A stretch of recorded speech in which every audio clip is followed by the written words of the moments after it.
Welcome to Silicon Bites. Happy Independence Day to Ukraine and Ukrainians everywhere.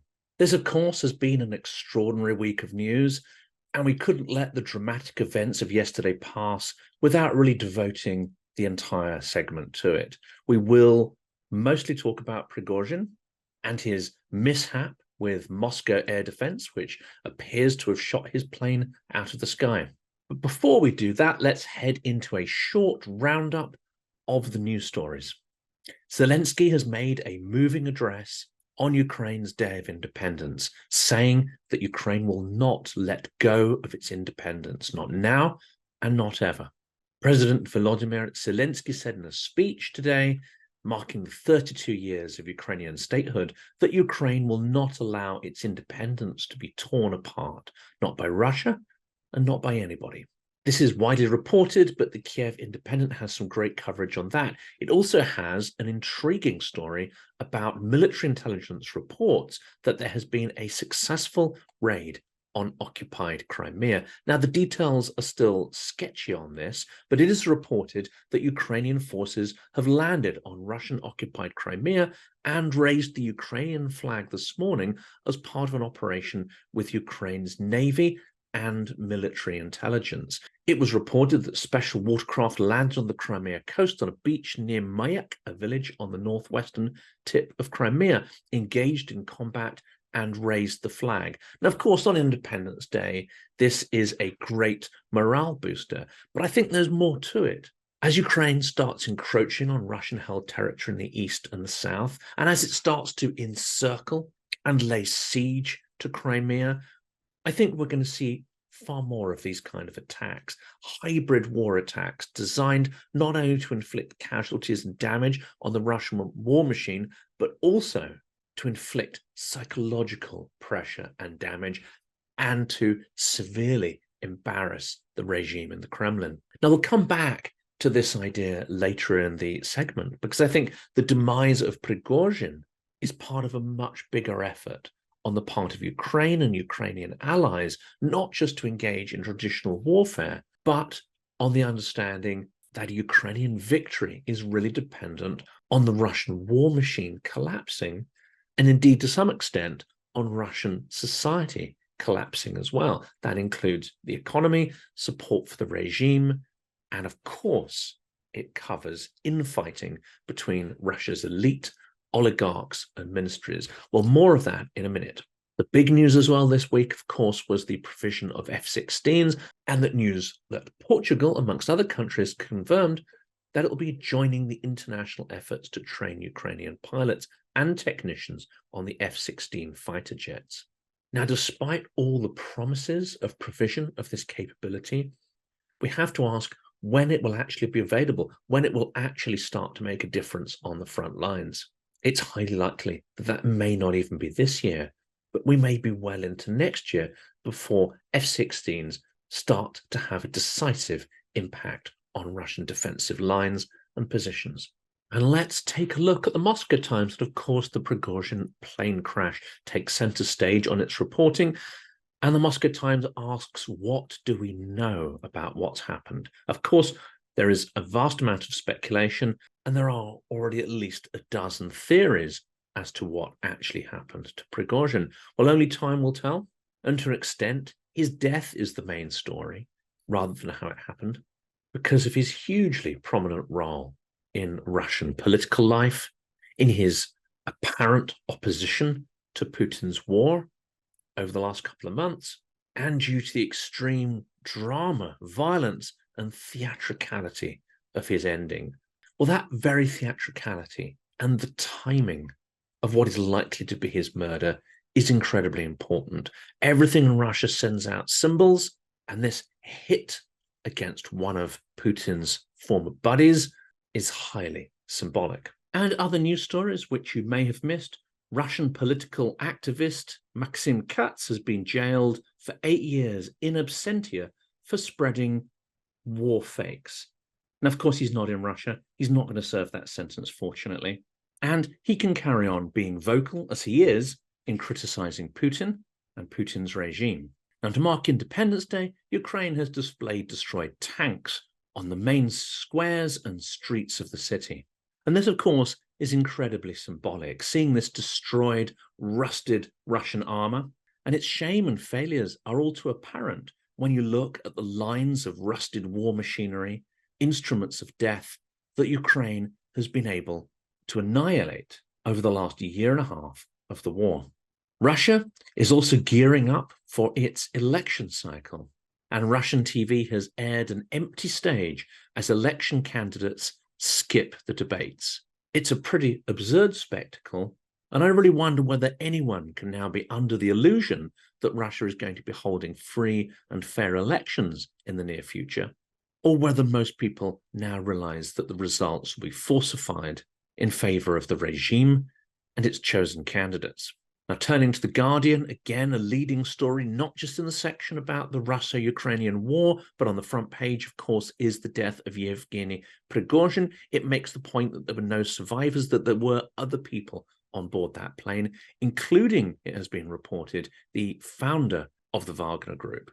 Utkin, he has been accused of being a neo-Nazi and an even more reprehensible character than Yevgeny Prigozhin was. At a BRICS summit, the Russian president has defended the invasion of Ukraine. And at the same time, Sergei Surovikin has been removed as the head of aerospace forces. Now, he was reported to have been a key Wagner ally. And The Guardian has a profile of Yevgeny Prigozhin, the hot dog seller who rose to the top of Putin's war machine. So there's no shortage of details looking back on Prigozhin's life, on his actions during the war, and of course his failed mutiny. What is far less clear are the circumstances around his death, who ordered it, and exactly how the last couple of weeks have played out. What can't, of course, be in any doubt is why he was killed, and it links back to the mutiny of 2 months ago. The Economist, as you'd expect, also has strong coverage, and an interesting angle on here. It reports that Yevgeny Prigozhin's reported death may be an attempt by Putin to consolidate power. Now, we'll unpack this in a little more detail in a minute, because this may well anticipate another round of repressions. It may also anticipate a purge of Putin's inner circle and show that those in charge, those who benefit from the regime and its economic base, are going to start to be consumed by that internal power struggle. It also, says The Economist, shows that Russia is nothing more or less than a mafia state. And a similar conclusion was made by the historian Mark Galeotti in his first take on the events surrounding Prigozhin, which are definitely worth taking a look. And if you're not following Mark Galeotti, then I strongly advise you to take a look at his Twitter account, and there'll be links there to some of his recent articles. Definitely worth following up on. Well, we're not going to spend this whole episode looking at individual news stories. Rather, I'm going to try and unpack what the death of Prigozhin means and what interpretations we could put on it and how that might influence events that are coming up. Well, to start with, isn't this the most inevitable news? Wasn't Prigozhin a dead man walking from the moment that his mutiny failed and he turned back from taking Moscow? That almost certainly is the case. And of course, it points towards complicity in his death as well. Putin, humiliated, diminished, his authority challenged, wasn't it inevitable that he would take revenge on Prigozhin sooner or later? But it's also worth looking at this in terms of the short and long-term consequences. Now, this is one of the weaknesses of the news cycle. It looks at things that are happening now, it speculates about events in the moment, but actually the death of Prigozhin fits into a much longer cycle, and indeed it fits into a strategy, I believe, of how Ukraine is executing the war. We can make a connection, I think, between Ukraine and the death of Prigozhin. And this is one of the weaknesses of the news cycle in actually taking that sort of telescope view, focusing out, looking at the big picture as to what is going to happen, rather than focusing in on, say, the perceived slowness of Ukraine's counteroffensive, looking at individual issues one by one and not creating connections between them. So what can we say about the longer term trends? What can we say for certainty about where this war is going? Well, in the short term, things are highly unpredictable. We didn't know when Prigozhin would die. We didn't know exactly how he would die. Would it be a window? Would it be a car? Would it be a plane? Would it be something he ate or drank? All of these were strong possibilities. So in the short term, it becomes very difficult to say with any degree of certainty what's likely to happen. But in the long term, there are definite trends. And I think sometimes focusing on Ukrainian victory definitely benefits from looking at the longer term trends. One of these is that the Russian economy will continue to degrade and decline under pressure from sanctions. Another is that this war and its miscalculations and its ill-conceived strategic justification will end badly for Putin.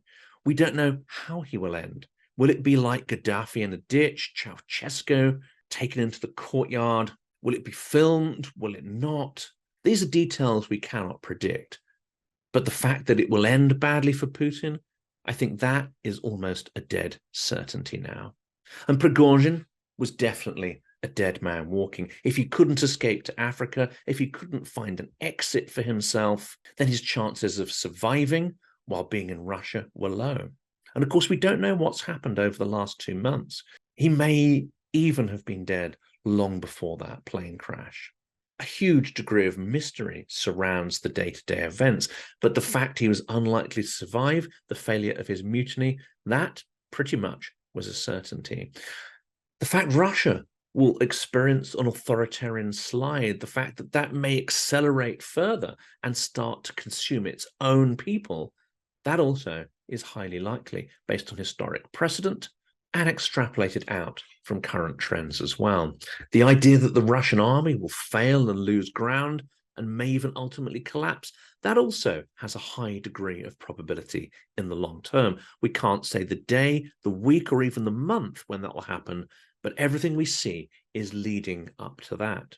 What we can also be certain of is that civil society will not suddenly blink into existence in Russia. There will not be a popular revolution. There will not be a coordinated, organized uprising.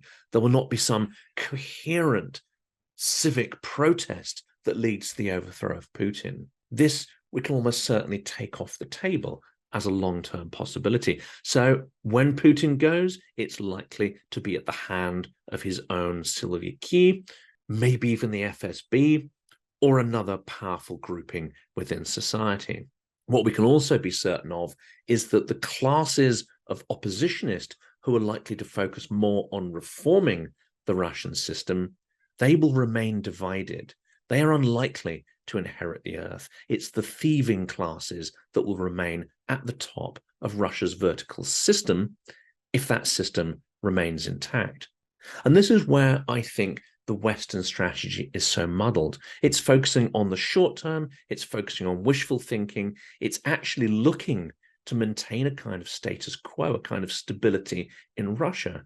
But as long as that status quo is maintained, systemic change within Russia will not be possible. And long term, it will carry on being an aggressive, destabilizing influence in the world if the Kremlin manages to maintain its grip over the country and the economic structure that currently powers it. So what else does the death of Prigozhin suggest? Well, to my mind, it suggests that military victories will not decide the resolution of the war in Ukraine's favor, or at least will not be the decisive factor. Of course, military victory is required to keep the Russians in check.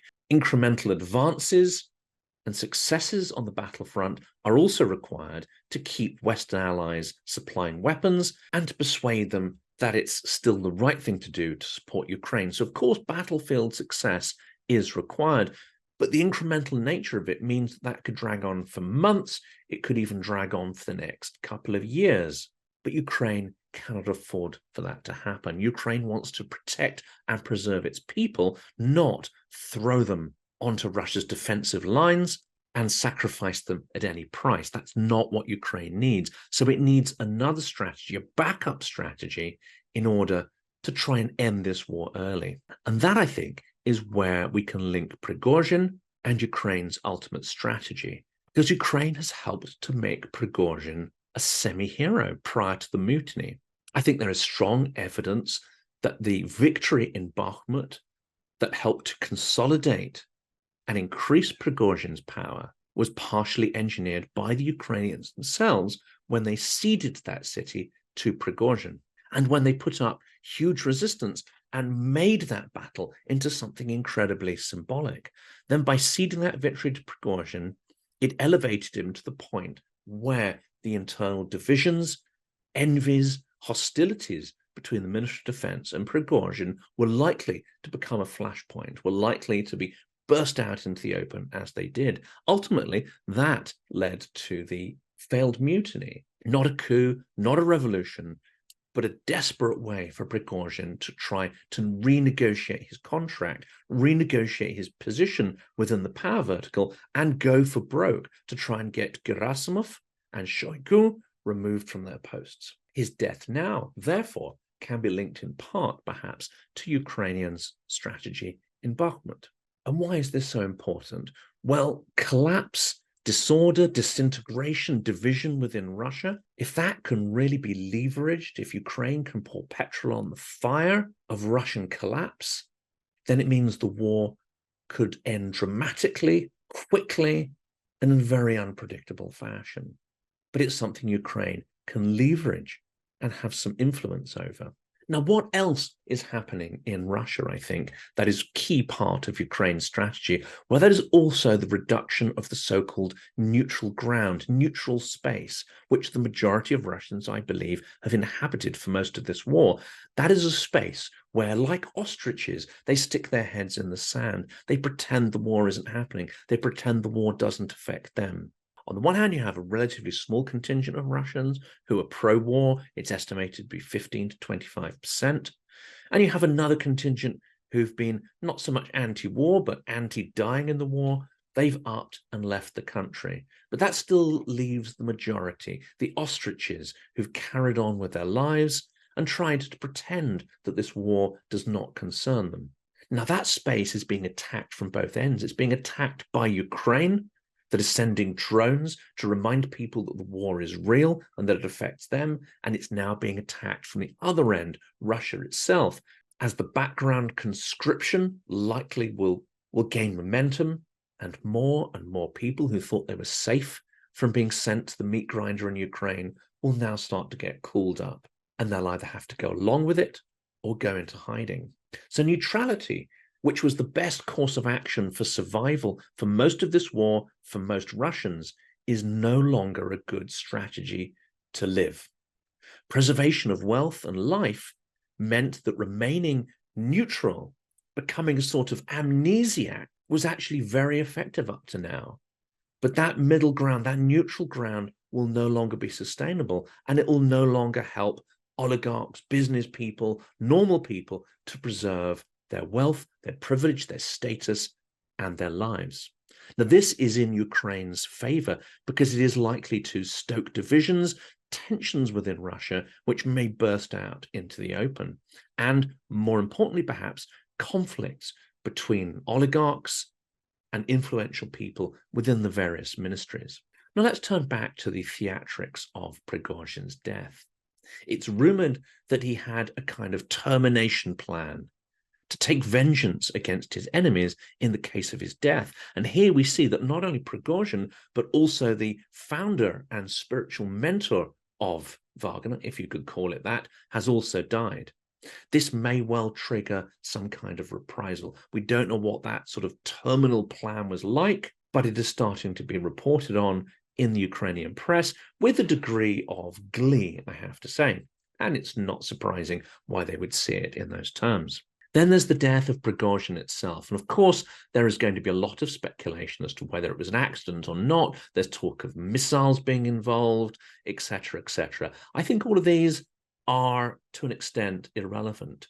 What we have to look at is the accumulation of coincidences to understand whether this was an operation or an accident.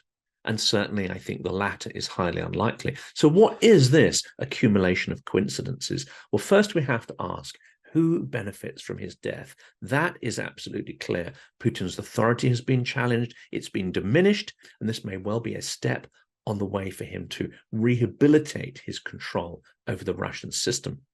and cow the elites into submission. Putin's public appearances that have followed the death of Prigozhin also seem to suggest that in some way this would have been orchestrated. That also includes the rather bizarre Prigozhin video that appeared over the last couple of days and immediately prior to his death. There was something slightly odd about that, something staged.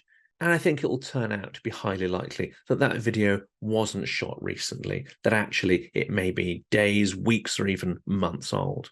And then we need to look at the date of the death. It's exactly 2 months since the mutiny. Now, we know that Putin has a certain fetish for dates, round dates, symbolic dates, and this also suggests that the downing of Prigozhin's plane is by no means a coincidence at all. That then leaves really 2 options. Was this a direct operation ordered by Putin, or was it a gift to the Tsar, so to speak? Something orchestrated by his minions, probably with Putin's approval, acquiescence, connivance, and gifted to him on the 2nd anniversary of the mutiny. Either of these are distinct possibilities. And if we are now to accept that Russia has become a mafia state, in fact, that's just ripping the mask off. It's been a mafia state for some time. That shines a further spotlight onto Western hesitation. Ukrainians understand the Russian mindset. Ukrainians understand the terroristic nature of the regime and are fighting it accordingly. The West, however, is holding back. Washington in particular seems intent on not pushing Russia so far that it triggers some catastrophic response, or a greater consideration perhaps, Russian collapse. Strategists within the West seem to be intent on preserving the status quo in Russia.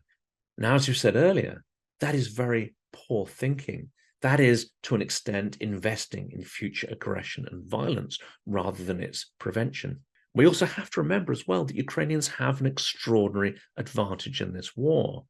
And that is a one-way advantage of the Ukrainian language. They can speak and understand Russian fluently. They can monitor Russian communications. They can even pass for Russians in sabotage groups.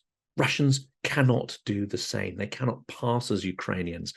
They cannot speak Ukrainian, understand Ukrainian, or operate the same kind of sabotage groups on Ukrainian territory. To an extent, it's a little bit like a kind of Skrull invasion, if anyone's watching that fantastic Marvel series. And it gives the Ukrainians a distinct advantage in fighting back against Russia.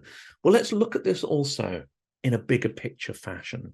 And I was asked the question earlier today, why bombings in Ukraine are met with resilience, despite their catastrophic impact and the fact they're so widespread. People rally round, they tidy up the mess, they support each other. You have various organs of the state and local councils that dive in and they do their thing. You have a high level of organization, and you have a kind of distributed responsibility that means things seem to get done. But in Moscow, the drone attacks that are causing far less damage, that are not causing loss of life at all, really, and certainly not on the scale we're seeing in Ukraine, those attacks are met by panic. We saw it when Moscow's business district was almost entirely shut down and hundreds of thousands of people fled their offices and went home despite a couple of fairly superficial drone strikes against office buildings, and typically office buildings that are connected in some way with the Russian administration, Ministry of Defense, and so on, as well as the secret services, and not normal office workers. So why in Moscow do we see such intense panic? I think this highlights one of these long-term trends that are going to help us understand where the outcome of the war is going, and that is the Ukrainian horizontal, Ukrainian civic society and devolved responsibility versus the Russian vertical.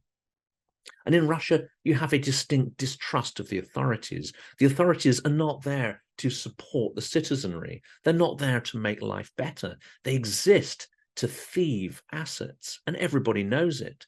There's no legal framework. There's no due process that can protect citizens from their own government, from their own authorities. So when a crisis hits, like a drone strike, people do not trust their authorities. They do not trust their leaders to work in their interests or the interests of the population.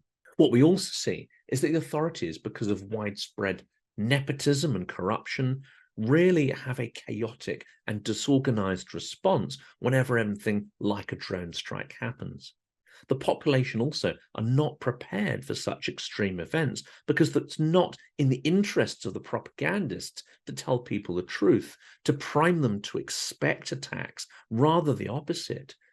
The role of the propagandists is to project Russia's inviolability, its strength, its superiority. So when that is shown up by Ukrainian attacks, the dissonance between reality and propaganda, the dissonance between what they're seeing and the manufactured reality on TV becomes too much. It induces terror and panic in people. What we also see in the Russian system is vertical paralysis, the fear of taking initiative, the fear of doing anything until you're told to do it. Because if it goes wrong, or if it turns out that you've done something right, but it's not in the interests of someone higher up, or you make them look bad, you will become the scapegoat. Whether you're competent, whether you're not, whether you're moral, whether you're not, it doesn't matter. And people know that it's not a system that rewards people for taking any kind of initiative. They also know that the Russian authorities will sacrifice their civilians to strategic objectives. They will not protect civilians at any price. Ukraine does, Russia does not, and everybody is aware of that. And this is the challenge. Russia has weaponized its information environment to such an extent that there is no trust. There is an information vacuum. The space between reality and propaganda is inhabited by lies and rumor, and that amplifies the terror from such things as drone strikes. What that ultimately means, I think, is that the Ukrainian horizontal will triumph over the Russian vertical. I would put my money on this. When it happens is impossible to predict, but the fact that it will happen, I think, is an absolute certainty. Slava Ukraini. Happy Independence Day.